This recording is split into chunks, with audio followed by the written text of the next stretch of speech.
बिस्मिल्लाहिर्रहमानिर्रहीम। आज हमने पढ़ना है impairment of property plant and equipment under cost model. कुछ बेसिक कॉन्सेप्ट्स हम पढ़ते हैं। सबसे पहले हमने बताया था कि जब भी इम्पेयरमेंट का कोई इंडिकेटर होगा या हिंट होगा तो हम इम्पेयरमेंट टेस्ट रन करते हैं और देखते हैं कि अगर एसिड की जो रिकवरेबल अमाउंट है वो कैरिंग अमाउंट से कम है तो हम क्या कहते हैं, एसिड इम्पेयर हुआ है।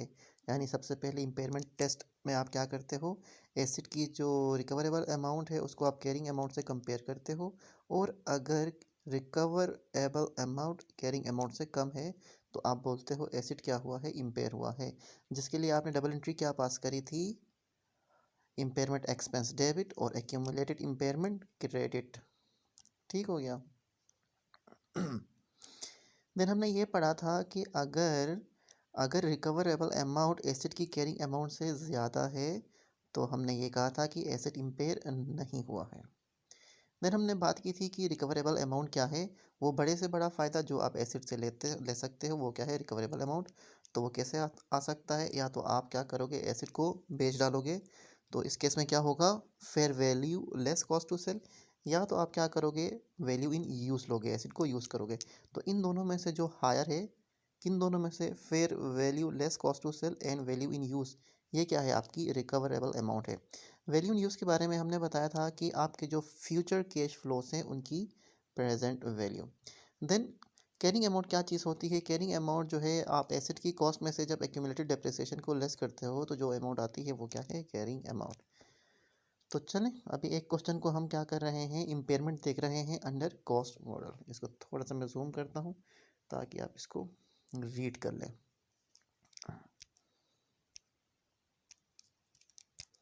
आप इसको क्या करें, रीड करें। होप आप लोगों ने ये रीड किया होगा। चलें अब मैं क्वेश्चन को एक मरतबा बता देता हूँ। एक इंटिटी है, उसने एक एसिड परचेज करा है 200,000 का। उस एसिड की यूज़फुल लाइफ 10 ईयर्स है। उस एसिड की रेजिडुअल वैल्यू है 50,000। कब परचेज किया है, 1 जनवरी 2001 को। हमने क्या करना है, जर्नल इंट्रीज, टी अकाउंट्स और एक्सट्रैक्ट सारे बनाने हैं ईयर वाइज। ठीक हो गया। तो अगर 1 जनवरी को एसिड परचेज करा है तो 1 जनवरी 2001 को क्या एंट्री पास करोगे एसिड परचेज करने की, एसिड डेबिट और कैश क्रेडिट। कितने से, इतने से, 200,000 से। तो ये देखें, इससे एंट्री आप क्या करोगे, पास करोगे। तो हमने क्या किया, आपको बताया था कि एसिड को डेबिट करा 200,000 से एंड कैश को क्रेडिट किया। अब वक्त गुजरता गया और 31 दिसंबर 2001 आया। तो इस साल हम कितने से जो है डेप्रिसिएशन रिकॉर्ड करेंगे। जाहिर सी बात है, डेप्रिसिएशन का फार्मूला क्या था, जो आपका एसिड है, जो आपका एसिड है, एसिड की कॉस्ट में से आप क्या करते हो, रेजिडुअल वैल्यू लेस करते हो। तो आप 200,000 में से 50,000 लेस करोगे, जो आंसर आएगा उसको डिवाइड बाय यूजफुल लाइफ 10 करोगे तो एसिड की डेप्रिसिएशन आएगी पूरे साल की, जो कि कितनी बनती है, 15,000 और 15,000 बनती है। तो डबल एंट्री क्या पास करते हो आप, डेप्रिसिएशन एक्सपेंस डेबिट करते हो और एक्यूमुलेटेड डेप्रिसिएशन क्रेडिट करते हैं। तो ये 31 दिसंबर 2001 के जर्नल इंट्रीज थे। अगर आप टी अकाउंट्स देखना चाहो इस साल के, तो सबसे पहले देखें, साल के स्टार्ट में ओपनिंग कोई बैलेंस नहीं था एसिड का अकाउंट। देन आपने एसिड परचेज करा तो एसिड बढ़ गया और ये आ गया एसिड का क्लोजिंग बैलेंस। सेम इसी तरह हम देखते हैं एक्यूमुलेटेड डेप्रिसिएशन का अकाउंट। तो साल के स्टार्ट में कोई ओपनिंग बैलेंस नहीं था, लेकिन साल के एंड पे आपने क्या किया, ये देखें, 15,000 से एक्यूमुलेटेड डेप्रिसिएशन रिकॉर्ड करा तो एक्यूमुलेटेड डेप्रिसिएशन का अकाउंट बढ़ा, तो एंड पे ये टी अकाउंट्स। और अगर आप जो है एक्सट्रैक्ट देखना चाहते हो इस साल के, तो एसओसीआई में क्या क्या जाएंगे, एसओसीआई में जाहिर सी बात है एक तो डेप्रिसिएशन एक्सपेंस जाएगा, ये देखें यहाँ से चला गया, कितने अमाउंट से जाएगा, जितने अमाउंट से रिकॉर्ड करा है। तो प्रॉफिट इतने से क्या होगा, कम होगा क्योंकि एक्सपेंस है। और अगर आपने एसओसीआई देखना है तो वो एसओएफपी देखना है, स्टेटमेंट ऑफ फाइनेंशियल पोजीशन के एक्सट्रैक्ट, तो वो भी देखते हैं। ये देखें, ये जो है प्रॉपर्टी प्लांट एंड इक्विपमेंट आएगा और इसने नेट बुक वैल्यू से आना होता है। इसने किससे आना होता है, नेट बुक वैल्यू पर रिकॉर्ड करते हैं। तो ये देखें कितनी थी, और 31 दिसंबर 2001 में क्लोजिंग एक्यूमुलेटेड डेप्रिसिएशन इतना था। तो इस कॉस्ट में से क्या करेंगे, 200,000 में से आप एक्यूमुलेटेड डेप्रिसिएशन लेस करोगे, कितना है 15,000। ठीक है, तो आपके पास ये आया 185,000। तो ये था ईयर 1 की कहानी। अब आगे पढ़ते हैं। There is an indicator reported on 30 June 2003। हमें इम्पेयरमेंट का इंडिकेटर मिला है 30 जून 2003 को। तो 30 जून 2003 में जाकर के क्या करना है वो हम वहाँ जाके देखते हैं। अब हम काम करते हैं 2002 के लिए। ठीक, 31 दिसंबर 2002 के लिए। तो सिंपल, इस साल भी जो है डेप्रिसिएशन होगा जितना पिछले साल से हुआ था। तो पिछले साल से कितना हुआ था, हमने क्या किया था, ये कॉस्ट में से रेजिडुअल वैल्यू लेस करा था, देन डिवाइड बाई 10 करा था। तो सिंपल इस साल भी यही होगा, और 15,000 से डेप्रिसिएशन रिकॉर्ड किया। जब डेप्रिसिएशन रिकॉर्ड करते हैं उसकी डबल एंट्री क्या होती है, depreciation expense debit, accumulated depreciation credit. ठीक हो गया। अब अगर आप टी अकाउंट्स देखना चाहो तो ये देखें, ये प्रॉपर्टी प्लांट एंड इक्विपमेंट का टी अकाउंट 31 दिसंबर 2001 का क्लोजिंग, 2002 का ओपनिंग आएगा, और इस साल कोई एडिशन नहीं हुई है तो यही क्लोजिंग। अब हम देखते हैं एक्यूमुलेटेड डेप्रिसिएशन का अकाउंट। देखें, पिछले साल का जो क्लोजिंग, पिछले साल यानी 31 दिसंबर 2001 का क्लोजिंग कितना था, 15,000। वो इस साल 2002 का ओपनिंग बना, और इस साल हमने मज़ीद 15,000 से एक्यूमुलेटेड डेप्रिसिएशन रिकॉर्ड करा। तो टोटल कितना बना, 30,000। अब अगर आप एक्सट्रैक्ट बनाओगे तो आपका जो SOCI है उसमें क्या जाएगा, इस साल की डेप्रिसिएशन जो कि कितनी है, 15,000। ठीक है, तो ये देखें SOCI का ये एक्सट्रैक्ट है। ये देखें डेप्रिसिएशन इस साल कितने से बुक किया था, 15,000।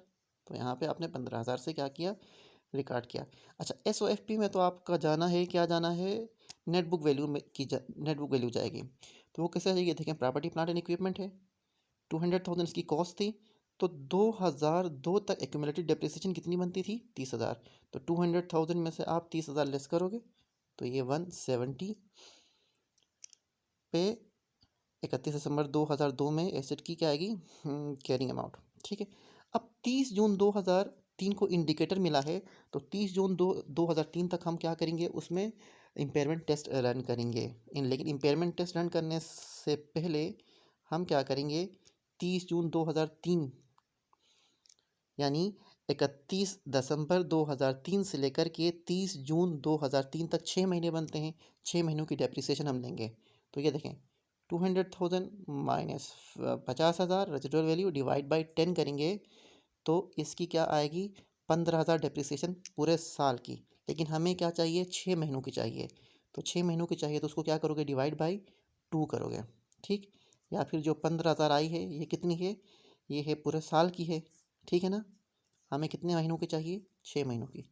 इस तरह करोगे तो भी आपका आंसर आएगा।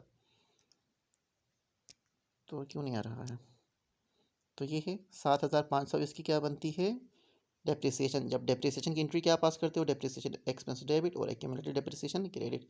आप अगर 30 जून 2003 का आप टी अकाउंट देखना चाहो तो ये देखें, टी अकाउंट ये आपके सामने है। प्रॉपर्टी प्लांट एंड इक्विपमेंट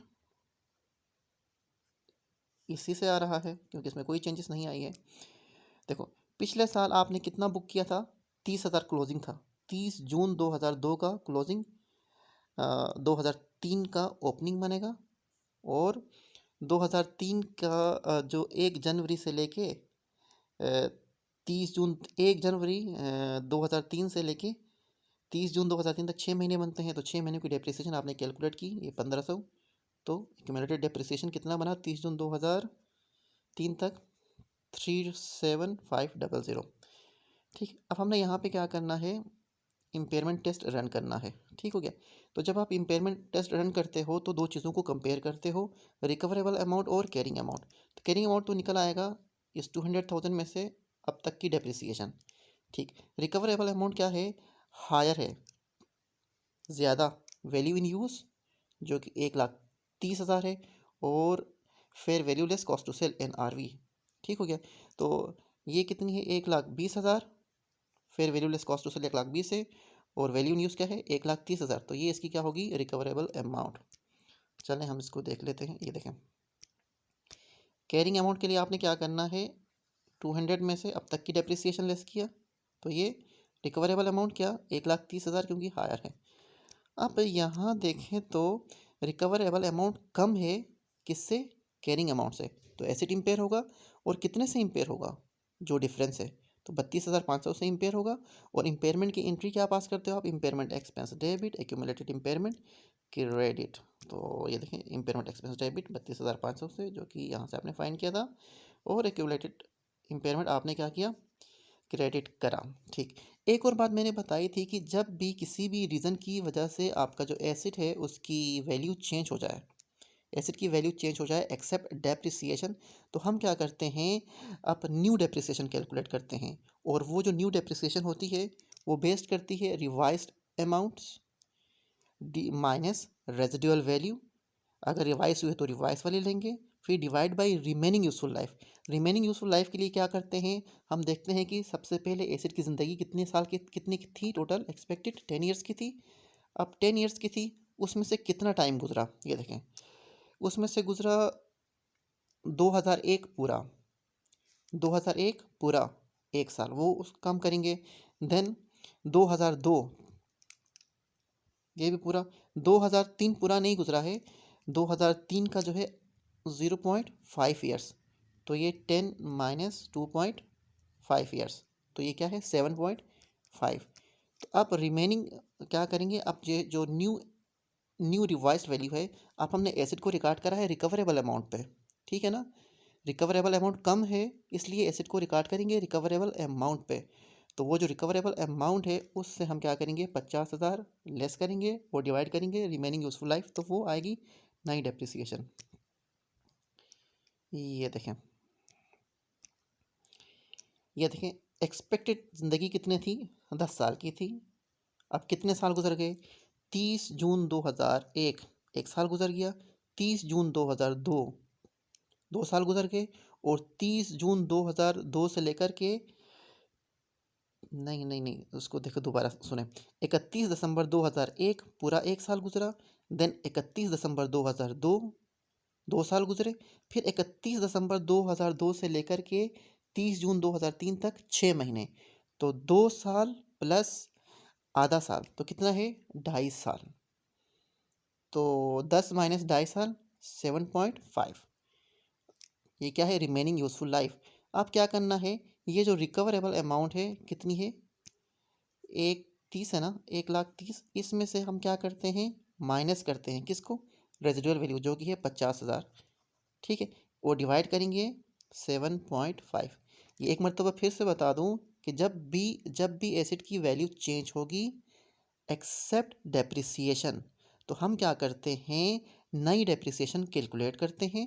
और नई डेप्रिसिएशन कैलकुलेट करने का मेथड कुछ ये है कि आपकी जो रिवाइज्ड वैल्यू होगी, ठीक, आप एसिड की जो रिवाइज्ड वैल्यू होगी उसमें से आप क्या करोगे रेजिडुअल वैल्यू लेस करोगे और divide by remaining useful life. और रिमेनिंग यूजफुल लाइफ फाइंड करने का तरीकाकार क्या है एक्सपेक्टेड जो लाइफ थी उसमें से आप माइनस करोगे जो टाइम पीरियड गुजरा है। इस केस में हमारा ईयर एंड था 31 दिसंबर ईयर एंड था। हमने एसिड को परचेस किया था 1 जनवरी 2001, तो 1 जनवरी 2001 से 31 दिसंबर 2001 तक एक साल, फिर 31 दिसंबर 2001 से लेकर के 31 दिसंबर 2002 तक दूसरा साल, फिर 31 दिसंबर 2002 से 30 जून 2003 तक आधा साल, यानी पूरा साल तो नहीं हो गया है, तो ये कितना हो गया 10 माइनस एक साल एक एक दो प्लस ये 2.5, तो ये बनता है 7.5, तो ये इसकी क्या है डेप्रिसिएशन, यानी अगले साल 2 में डेप्रिसिएशन इस अमाउंट से होगी। ये क्या है एनुअल डेप्रिसिएशन नेक्स्ट टाइम के लिए, ठीक।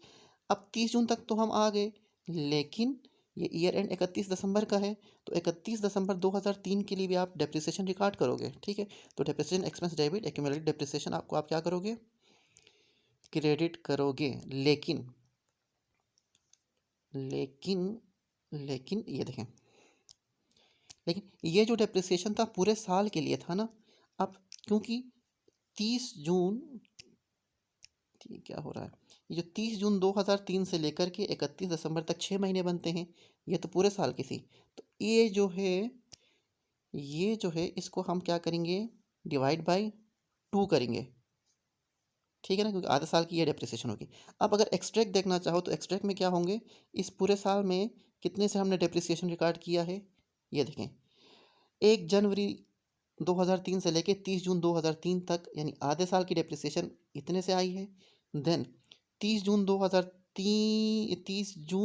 2003 से 31 दिसंबर 2003 तक की डेप्रिसिएशन इतने से, तो 7,500 प्लस 5,333, ये 12,833 डेप्रिसिएशन। इस तरह हमने इम्पेयरमेंट एक्सपेंस भी रिकॉर्ड किया है, इम्पेयरमेंट एक्सपेंस भी। तो टोटल एसेट इतने से, टोटल आपका प्रॉफिट इतने से रिड्यूस हुआ। अगर आप एक्सट्रैक्ट देखना चाहो किसके, SOFP के, तो ये देख लेते हैं। ये देखें इसको गौर से देखना है। जब एसेट इम्पेयर हुआ था तो उसकी रिकवरेबल अमाउंट क्या थी, उसकी रिकवरेबल अमाउंट कैरिंग अमाउंट से कम थी।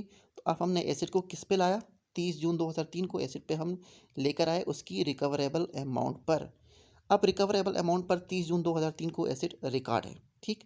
लेकिन हमने तो एक्सट्रैक्ट बनाना है 31 दिसंबर 2003 के लिए, तो अब 6 महीनों की फर्दर डेप्रिसिएशन भी रिकॉर्ड करेंगे। तो 1,30,000 में से 5,333 लेस करोगे तो एसेट इतने पे आया। तो इस तरह हम जो है under cost model property plant and equipment को इम्पेयर करते हैं। नेक्स्ट लेक्चर में हम देखेंगे प्रॉपर्टी प्लांट एंड इक्विपमेंट की impairment under fair value model. मैंने हर स्टैंडर्ड के लिए अलग से प्लेलिस्ट बनाई है और मैं उसको जो है डेली अपलोड करता रहता हूँ। काइंडली अगर आपने अभी तक मेरे चैनल को सब्सक्राइब नहीं किया है तो आप चैनल को सब्सक्राइब करें ताकि आपको वक्त पर अपडेट्स मिल सकें। Thanks for watching. अल्लाह हाफिज़। अपना बहुत सारा ख्याल रखें।